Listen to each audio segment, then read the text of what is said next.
sweating and it's been 2 seconds. Okay.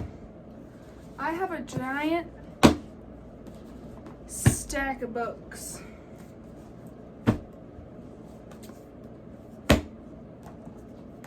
There's more coming.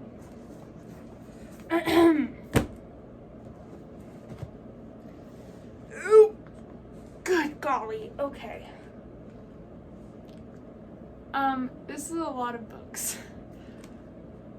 3, 2. Hi. Welcome back to another Mia's Bookshelf video.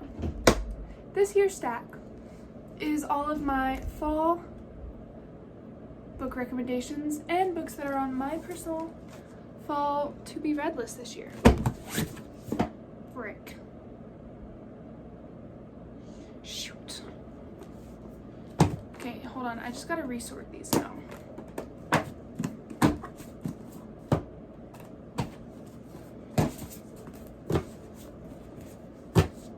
And the rest of these, okay.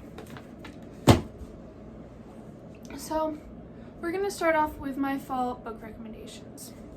Now, to me, fall means cozy, sipping a giant mug of pumpkin spice with a nice book, a blanket, and a sweater on, which is why I'm wearing a sweater on the first day of August. Because while you are seeing this in September, I'm filming this a month and a half in advance. Anyway,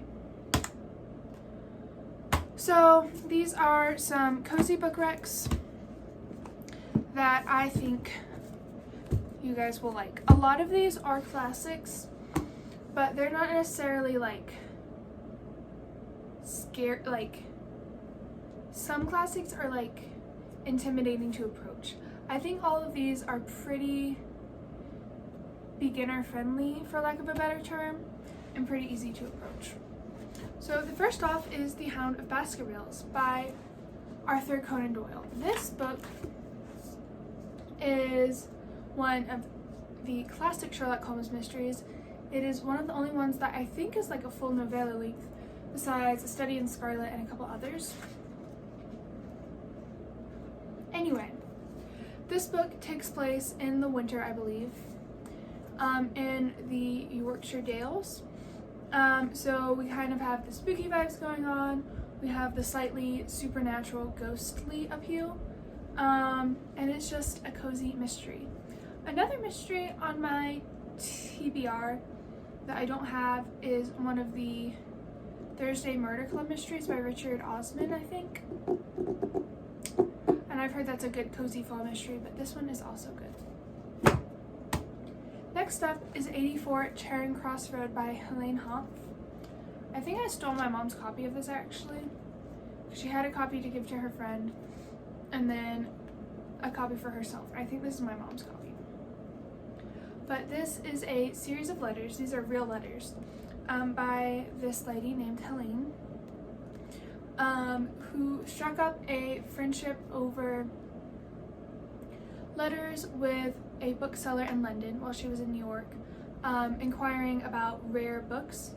And so it covers about 30 years, I think, of them inquiring about novels and getting to know the booksellers, and the lives of the people who are selling books, reading books, ways she's been impacted by books. It's really good. It's a really quick read. You can see it's a tiny copy. I think it's like not even 100 pages, and since it's in letter form, it goes by really quickly. So this is really good if you don't have a lot of time but you just want to read something. I highly suggest 84 Charing Cross Road. Next is our first and more intimidating classic, Jane Eyre. Now, this also takes place in Yorkshire, I believe, which is the perfect fall setting because the Yorkshire Dales are abandoned, they're moody, they're rainy, they're chilly all year round. If you don't know what Jane Eyre is about, review your Spark Notes from high school. Anyway, this is a classic dark academia-esque novel set in a Gothic manor. And it follows the story of a girl named Jane as she embarks on life on her own as a governess to this young French girl whose name I always forget.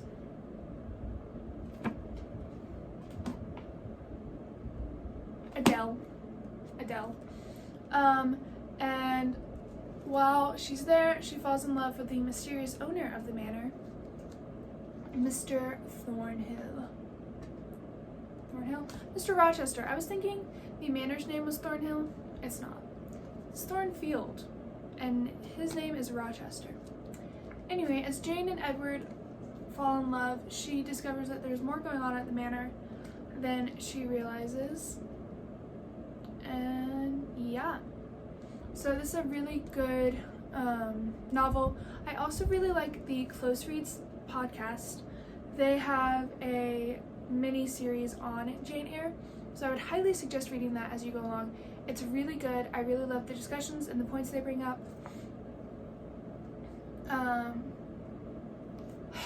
Yeah, I love Jane Eyre. It was one of the first classics I read. Next up is Daddy Longlegs by Jean Webster. This is another quick read, also in letter form. Can you see a thing here? But it's about this girl named Judy who is sent mysteriously, well, she's not mysteriously, but she is sent to college, fully paid for by this mysterious benefactor. And his only condition is that she writes him weekly letters about her time at college, what she's learning. So these letters chart the course of her first romance, her life at college. So this one gives me fall vibes because it's an academic setting. And again, very cozy. You feel like you get to know Judy through her sense of humor, her letters. And then you have a little surprise at the end, which it wasn't really a surprise. I felt like it was obvious on who the mysterious benefactor is. Hamlet. Another slim novel. This is my favorite Shakespeare play. Technically, yes, it is a tragedy. It's also hilarious. Hamlet is so melodramatic for no reason. I've said that in another video. I don't remember which one. Anyway. Tragedy, dark academia vibes. It's a play. Go read it. A Wrinkle in Time. This one is, yes, a children's novel. But the thing I like about children's novels, especially older ones, is that you can still read them and enjoy them when you're older. So, A Wrinkle in Time, specifically, I really like A Swiftly Tilting Planet. Is that the one? Yeah, A Swiftly Tilting Planet, the third one in this series, where Charles Wallace is swept up in time. But A Wrinkle in Time is the first one, and it is a sci-fi novel set in the 60s, because it was written in the 60s, about these siblings and their slightly fantastic journeys into rips and wrinkles in time. So if you haven't read this one, I highly suggest that you do. As it's a children's novel, it flows pretty easily, but I think there's a lot of value you can get out of this, besides even if you're older. Okay. The Book Thief. Now, I'm not gonna lie, I didn't love this when I first read it, but I do think it is a great fall novel. It kind of has a light academia type vibe, and the narration is a little bit abnormal, which I think is really cool. I read this at my grandma's house one summer because my grandma's best friend recommended it to me. Shout out to Miss Emily, if you're watching. Also, side note, Miss Emily also let me take a book she was saving for herself, and it is an 1863 copy of The Pilgrim's Progress. Anyway,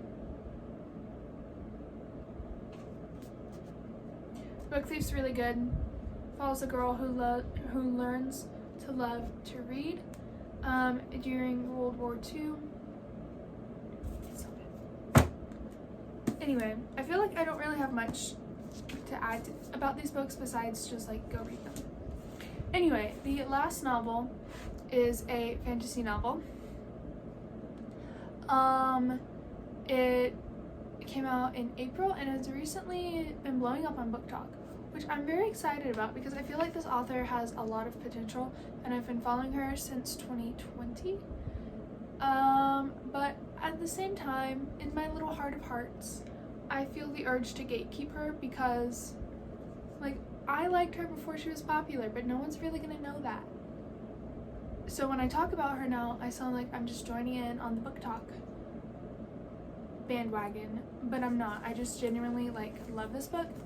It's Divine Rivals by Rebecca Ross. So, if you haven't heard about Divine Rivals already, I love it. It is about this girl named Iris who is struggling with her family life. She's missing her brother, her mom's an alcoholic, and as a form of escapism, she writes. And she writes for this newspaper, where she has a rival, an extremely hot rival, named Roman. Guys, I forget characters' names so easily, it's not even funny.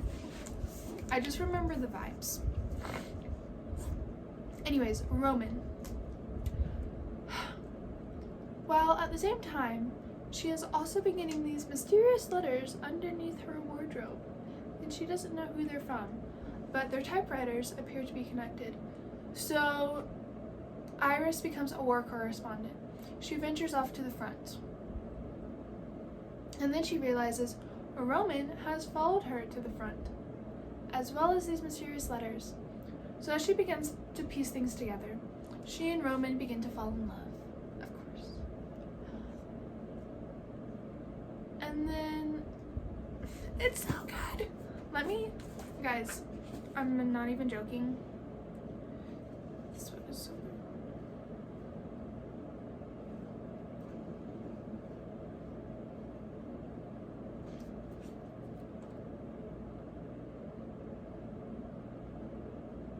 Sorry, I'm trying to find this quote.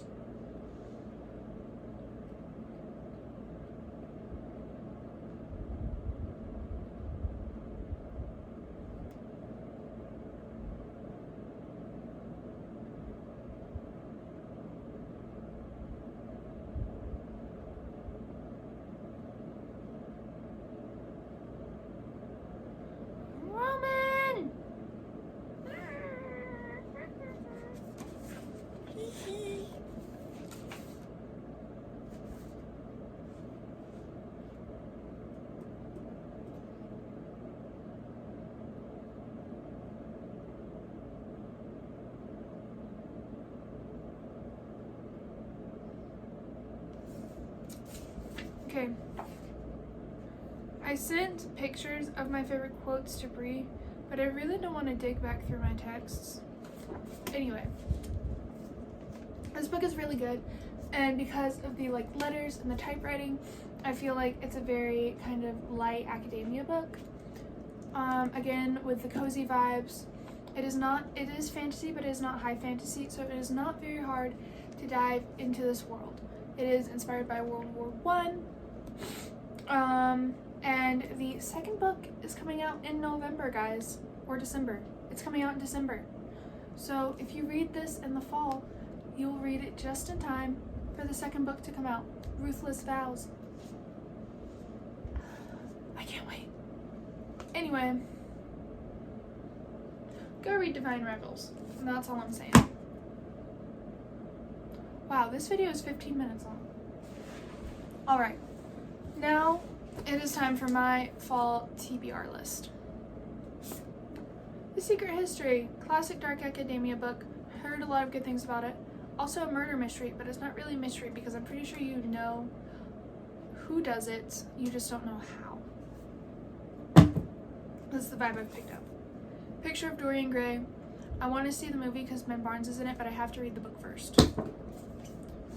Villette by Charlotte Bronte. I've never read another Charlotte Bronte book besides Jane Eyre, so I feel like I should read something, and Villette sounded interesting, and it's set in another like school type setting.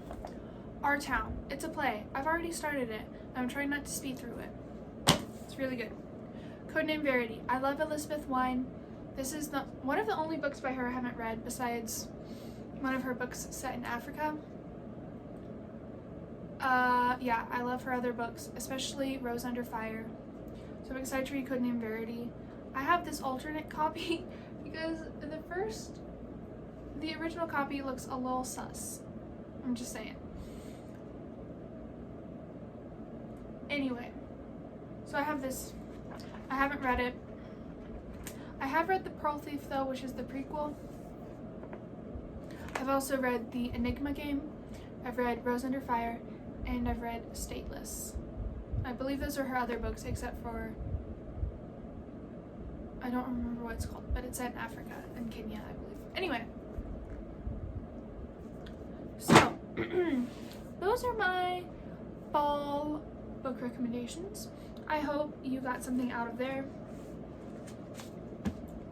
As a quick recap, Divine Rivals, The Book Thief, A Wrinkle in Time. This is a quintet. You should read all 5 books, except for maybe Many Waters. It's a little weird. Also, the twins in this remind me of Fred and George. Hamlet, Daddy Longlegs, Jane Eyre, 84 Charing Cross Road, and The Hound of Baskervilles. My fall TBR.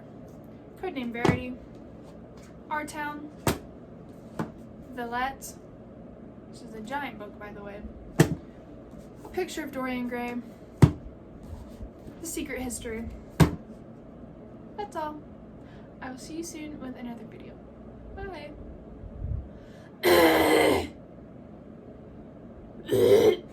Okay. Does anyone know who Anne Bancroft is?